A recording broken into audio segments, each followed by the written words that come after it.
সর্বপ্রথম অত্যন্ত প্রাচীনতম শিক্ষা প্রতিষ্ঠান হচ্ছে মাদ্রাসা শিক্ষা প্রতিষ্ঠান। মাদ্রাসা শিক্ষা ব্যবস্থা অত্যন্ত প্রাচীনতম শিক্ষা ব্যবস্থা, যেটা সবাই জানা।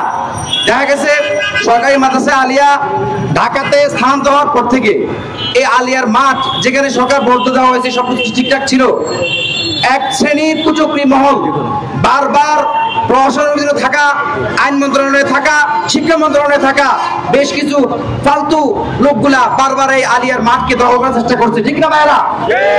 আমরা আলিয়ার ছাত্ররা, অসংখ্য ছাত্র জুলাই অভ্যুত্থানে রক্ত দিয়েছে, অঙ্গহানি হয়েছে, ঘাম ঝরিয়েছে। এই ছাত্ররা আমরা আমাদের আলিয়ার হলের পূর্ণাঙ্গ অধিকার আমরা চাই, ঠিক না বন্ধুরা? আবার যদি আমি বলবো যে ইন্টারিম সরকার আছে, ডাক্তার ইউনূস সাহেব, ডাক্তার ইউনূস সরকার অত্যন্ত শিক্ষিত মানুষ, শিক্ষা বান্ধব লোক। আমি স্যারের কাছে অনুরোধ করব যে আলিয়ার এই হলের সমস্যাগুলা, এই মাঠে যে অস্থায়ী আদালত নামে কালো ঘর, এটা উনি দূর করবে ইনশাআল্লাহ। যদি উনি এটা দূর না করেন তাহলে আলিয়ার জুলাই যোদ্ধারা আবার মাঠে নামবে, আবার আন্দোলন করবে ইনশাআল্লাহ। এই জন্য আমরা আমাদের প্রোগ্রাম শেষ হওয়া পর্যন্ত আমরা থাকবো সবাই ইনশাআল্লাহ। আমরা যে পরবর্তী যে কর্মসূচি করবো এবং ছাত্রদেরকে আমি বলবো আমরা এই দাবি আদায় করে ছাড়বো ইনশাআল্লাহ। আমরা এই দাবিতে কেউ পিছপা হবো না। আমাদের যে পূর্বে ভাইরা আন্দোলন করে সংগ্রাম করেছে, আমরা এখান থেকে আদালত নামের কালো ঘর উচ্ছেদ করে ছাড়বো ইনশাআল্লাহ। এই বলে আমি আমার বক্তব্য শেষ করছি। আসসালামু আলাইকুম রহমতুল্লাহ। আলহামদুলিল্লাহ, আজকের মানববন্ধনের পর্যায়ে বক্তব্য দেবে মোহাম্মদ রাকিব মন্ডল। বক্তব্য নিয়ে আসছে মোহাম্মদ রাকিব মন্ডল।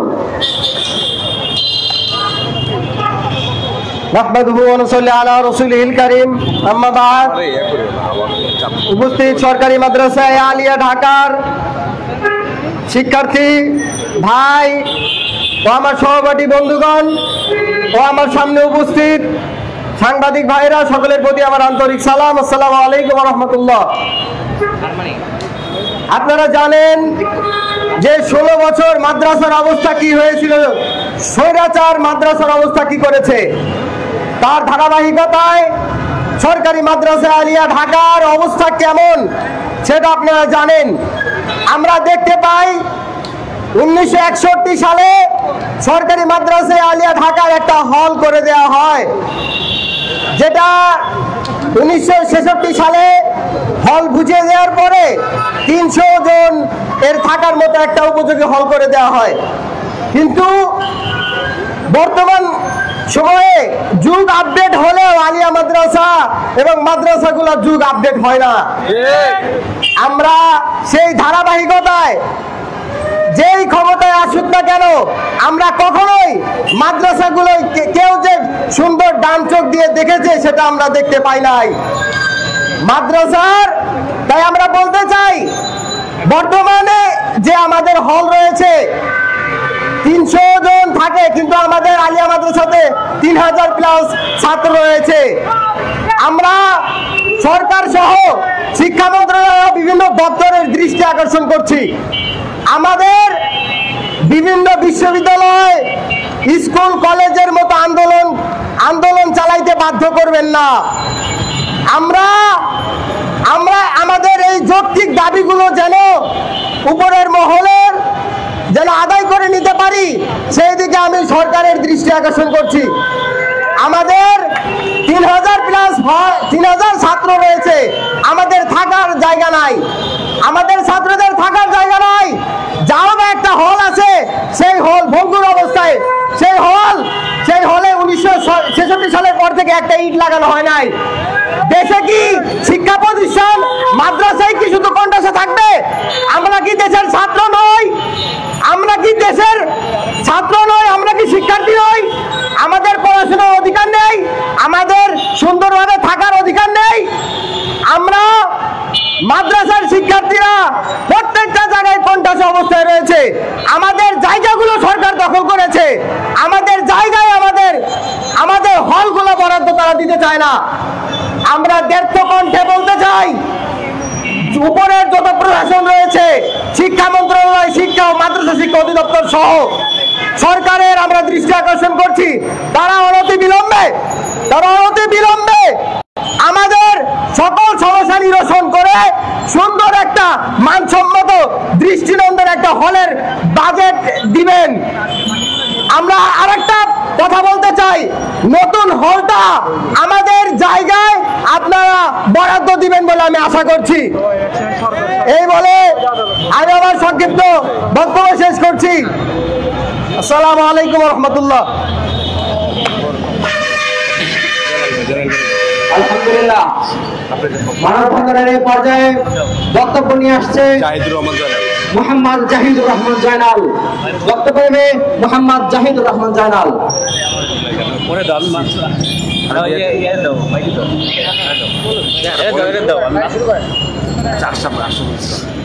এবার বক্তব্য নিয়ে আসছে মোহাম্মদ আশরাফুল ইসলাম। আমার কাছে জানা ওটি আপনারা ধরেন।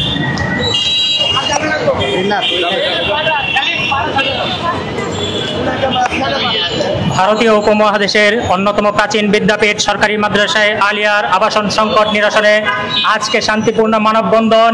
এই মানববন্ধন আমাদের করার কথা ছিল না আজকে।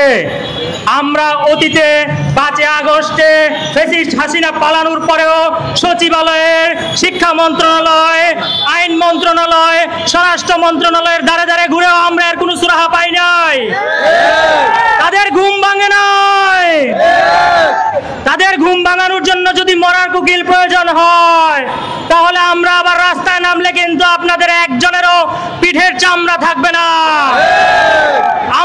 আপনারা কিন্তু দেখেছেন সিদ্দিক জুবায়েরের সিনিয়র সচিব শিক্ষা মন্ত্রণালয়, যার ফিরিস্তি এখন বের হচ্ছে। আমরা যদি আইন মন্ত্রণালয় এবং স্বরাষ্ট্র মন্ত্রণালয় সহ সকল কর্মকর্তাদের ফিরিস্তি তুলে ধরি, তখন কিন্তু আপনারা পালাবার রাস্তা পাবেন না। সরকারি মাদ্রাসায় আলিয়ার যে অস্থায়ী আদালত, যে কালোঘর, সেটা আপনারা পরিত্যক্ত ঘোষণা করে শিক্ষার্থীদের আবাসন নিশ্চিত করুন। শিক্ষার্থীদের আবাসন নিশ্চিত করার মাধ্যমে আপনারা আপনাদের গদি ঠিক রাখুন। না হয় শিক্ষার্থীরা যদি রাস্তায় নামে, আপনাদের একজনেরও পিঠের চামড়া থাকবে না। আমরা আপনাদেরকে সর্বশেষ হুঁশিয়ারি দিচ্ছি, আপনারা এর কোনো সুরাহা করুন। আপনারা আমাদেরকে রাস্তায় নামতে বাধ্য করবেন না। আপনারা যদি আমাদেরকে রাস্তায় নামান, আপনারা পালানোর জায়গা পাবেন না। এই বলে আমি আমার বক্তব্য এখানেই শেষ করছি। আসসালামু আলাইকুম রহমতুল্লাহ।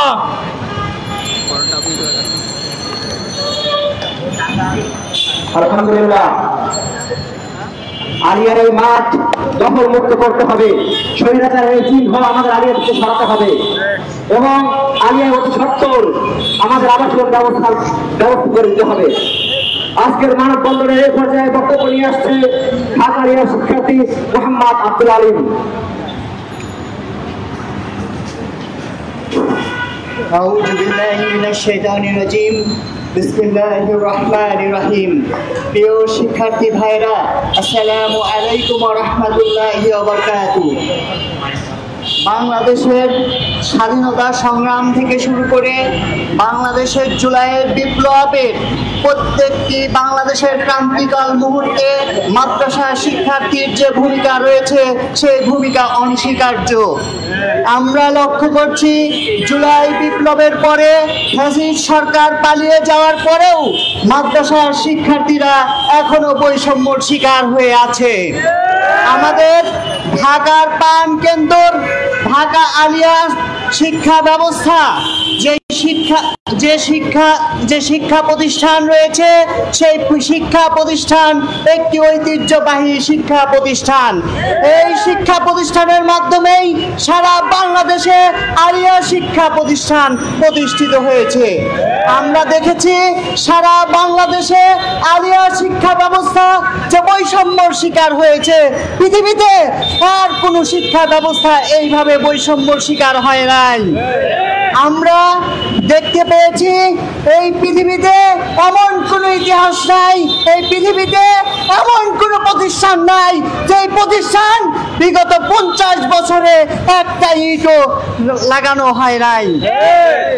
আমরা এই মানববন্ধন থেকে সরকারকে বলে দিতে চাই, আমাদের যে শিক্ষা প্রতিষ্ঠান রয়েছে সেই শিক্ষা প্রতিষ্ঠানে 3500 ছাত্রের মতো ছাত্র অবস্থান করছে, কিন্তু সেখানে আবাসন ব্যবস্থা রয়েছে 300-র মতো। আমরা সরকারকে বলে দিতে চাই, আমাদেরকে অতি বিলম্বে আমাদেরকে 2টা হল 10 তলা 2টা ভ্রমণ করে দিতে হবে। এবং আরেকটি বিষয় সেটা হচ্ছে আমাদের যে শিক্ষা প্রতিষ্ঠান রয়েছে সেই শিক্ষা প্রতিষ্ঠানে দাখিল, আলিম, ফাজিল, কামিল এবং অনার্স পরীক্ষার মাধ্যমে শিক্ষা প্রতিষ্ঠানের ক্লাস 6 মাসের চাইতে 7 মাসই বন্ধ থাকে এবং সরকারি ছুটির মাধ্যমে আরো 3 মাস বন্ধ থাকে। একটা শিক্ষা প্রতিষ্ঠান 1 বছরে মাত্র 3 মাস খোলা থাকে। এইভাবে কি কোনো শিক্ষা প্রতিষ্ঠান চলতে পারে? আমরা চাই আমাদের পরীক্ষার যে ভবনটা সেই ভবনটা 10 তলা বিশিষ্ট একটা ভবন নির্মাণ করতে হবে। এই দাবি উপস্থাপন করেই আমি আমার বক্তব্য শেষ করছি। আসসালামু আলাইকুম ওয়া রাহমাতুল্লাহি ওয়া বারাকাতুহু।